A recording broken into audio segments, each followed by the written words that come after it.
And now we come to the thrilling final resolution.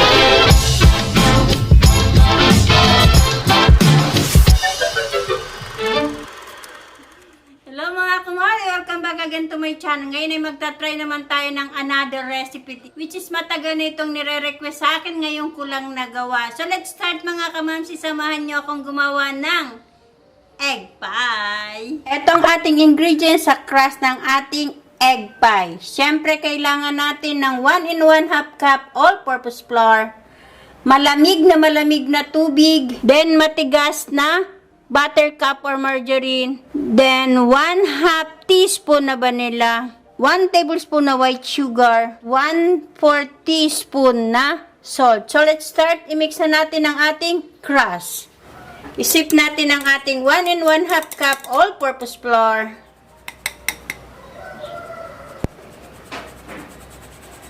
Then ilagay natin yung 1 tablespoon na white sugar, 1/4 teaspoon na salt, then 1/2 teaspoon na vanilla.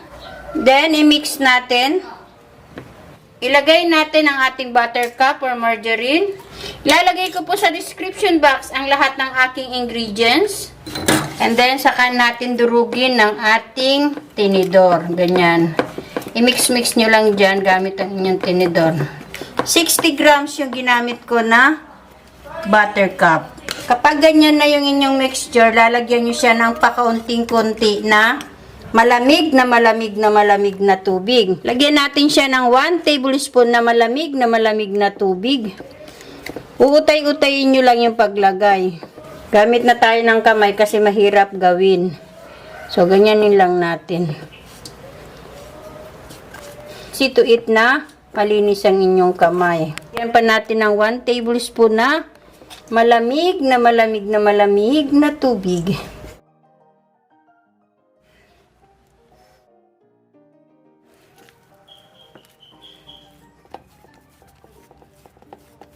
So, eto na mga kamamsi, tapos na natin. Kailangan mamix nyo siyang mabuti. Ayan o. Ayan o, malambot na siya. And then, ilalagay natin ito sa ref for 1 hour. Kuha tayo ng cling wrap or cellophane. Then, ilagay natin yan dyan. And then, balutin natin mabuti. Ganyan. And then, ilalagay natin sa ref for 1 hour. So, ilagay natin ito sa ref. Ito naman ang ating ingredients sa ating gagawin na palaman sa ating egg pie. Siyempre, kailangan natin ng 5 itlog, isang 300 ml na condensed milk, Cobel po ang gamit ko. And then, 1 cup na evaporated milk, Alaska po ang gamit ko. And then, 1/2 teaspoon na vanilla. So, let's start. I-mix na natin ang ating pinakapalaman o filling. Yun ba yun?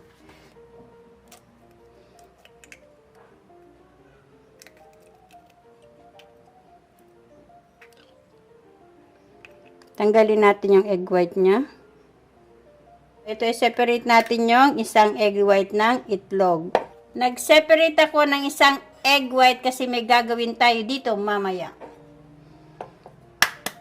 And by the way, XL ang gamit ko na itlog. Ito ay 4 na itlog na buo at isang egg yolk.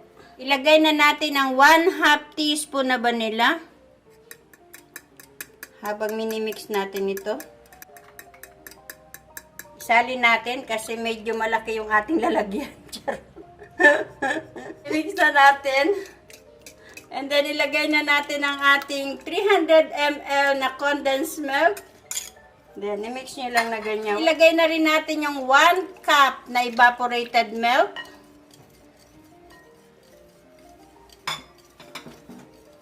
So, i-mix lang po natin ng dahan-dahan. So, wag nyong i-overmix ha, para hindi magbutas-butas mamaya yung palaman sa egg pie. O basta. And then, salain natin ito. Salain pa natin ang pangatlong beses para maganda ang outcome niya mamaya.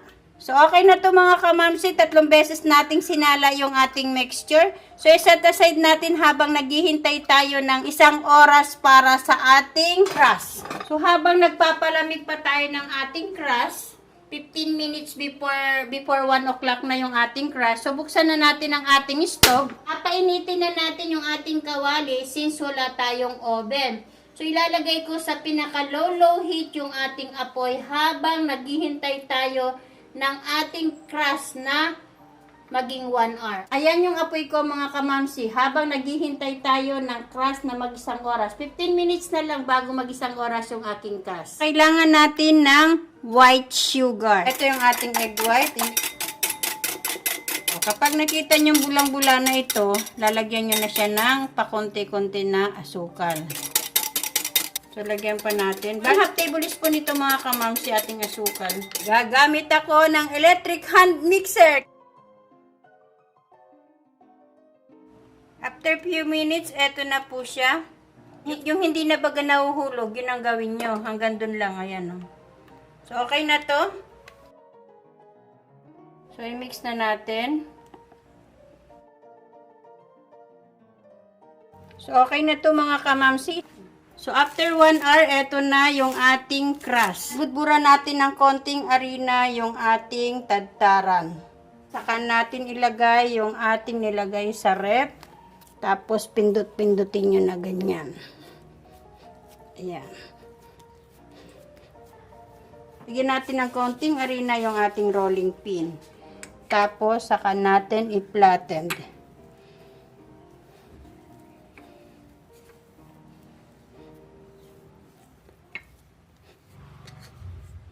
Yan, i-flatten nyo lang yan.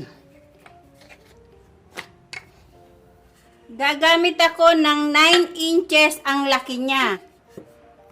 So, ganyan. So, i-flatten pa natin ng konti kasi kukulangin yan. Kailangan may sobra dyan na mga 1 inch para maging maganda yung ating outcome. So, ayan, okay na mga kamamsi kasi may sobra na tayo dito sa tagiliran. So, i-roll natin yan dito para hindi tayo mahihirapan. Tapos, i-roll nyo yan dito. Dahan-dahan lang. Ayan, na-roll na natin yan. Tapos, ilalagay naman natin doon sa lalagyan. Sa ating 9 inches na pie pan. Medyo iangat nyo yan ng konti. Iangat nyo yan ng konti para malagyan yung pinakailalim niya. Ayan, iangat nyo yan ha. Ayan, angat. So, angat ha. Angat. Kasi pag pinarsan nyo at hindi nyo inangat, masisira yan, mabubuta sa gitna. Be sure na malinis ang inyong mga kamay, ha? O, okay na yan. Tabasin nyo yung mga sobra. So, tatabasin natin yung mga sobra. Gamit na lang tayo ng kutsilyo. Naglalagyan natin siya ng shape. Ayan, ganyan ninyo yung kamay nyo, tapos pasok nyo yan. O, ayan, ganyan lang. O, lagay nyo yung dalawang daliri nyo, tapos pasok. Lagay nyo yung dalawang daliri nyo, pasok. Ayan, o, ganyan lang. Lagay yung dalawang daliri, tapos ipasok yung isang daliri, tapos ganyan. O, di ba? Ganyan, tapos ganyan. Ganyan, tapos ganyan. Ganyan, tapos ganyan. Ayan na. Naging ganyan na yan. Medyo i-flatten nyo ng konti. Okay na yan. Tapos, gagawin natin dyan. Siguro naman marami kayong tinidor sa inyong bahay. Tusukin nyo to. Ayan. Tusukin nyo. First time kong gumawa ng ganito na malaki. Dahan-dahan lang. So, okay na to mga kamamsi. Ilalagay na natin yung ating mixture. And then, ibuhos na natin.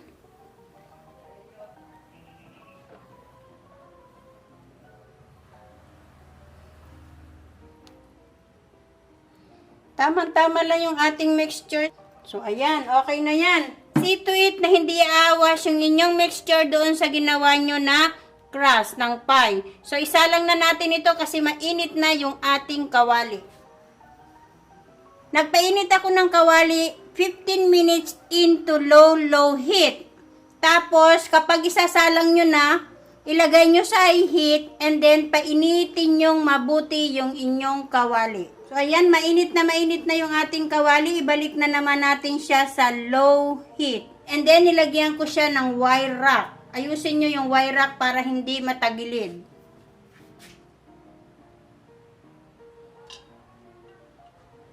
Okay. So, okay na yan mga kamamshi. Nasa low heat tayo and then, takpan nating mabuti. Dahan-dahan lang. Lalagyan ko pa siya ng pangalawang takip para hindi siya sumingaw. Nasa low heat lang po yung aking apoy. And then, i-check ko siya after 45 minutes kung ano ng resulta ng ating ginawang egg pie. So, i-check na natin after 45 minutes. Ang bango-bango niya, promise. Wow, anong nangyari? Ang ganda-ganda niya. Oh, 45 minutes yan mga kamamshi. Check natin, kuha tayo ng toothpick. Ayan, wala nang dumidikit mga kamamshi, pero ang gagawin ko, para magandang-maganda siya, so ilalagay ko siya sa napakaliit na apoy. Yung parang paiin-inin ko lang baga siya. Ayan o, tinakpan ko siyang mabuti. And then, tinakpan ko pa siya uli. Babalikan natin siya after 10 minutes. Ganyan yung apoy niya kahina. Ayan ha. So, check na natin after 10 minutes into low heat. So, after 10 minutes into low heat, i-off ko na yung ating stove. And then, tatakpan ko ulit siya. Wala na yung apoy mga kamamshi ko. In-off ko na yung ating stove. And then, palalamigin ko muna siya. Hindi ko siya tatanggalin sa ating kawali. Babalikan natin siya after lumamig na yung ating pie. Check na natin. Medyo mainit pa. So, tanggalin na natin. Dahan-dahanin nyo lang at baka masira. Dahan-dahan lang. Ayan. Ayan. So, hindi siya dumikit.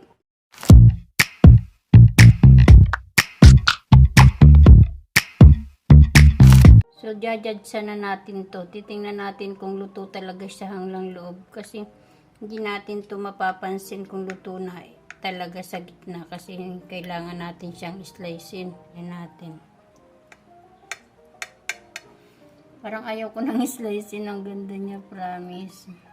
So, ito yung kinalabasan ng ating egg pie.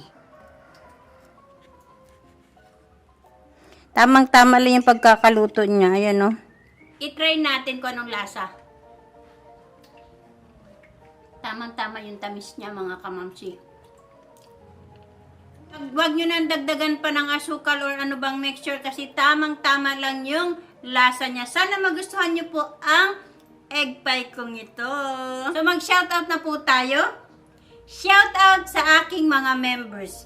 Marisa Hibera, Shami Tan, Lorendo Inelia, Ellen May Magan, Caroline Albarin, My Alter Ego, Ma'am Shiloida, Lodilyn Villegas, Judge Foodie, Kusina Niseni, Evangeline Rafaner, and Marily Duhay Luzon. If you like this video, give me a thumbs up, subscribe to my channel, and tap the bell for more updates. Thank you po!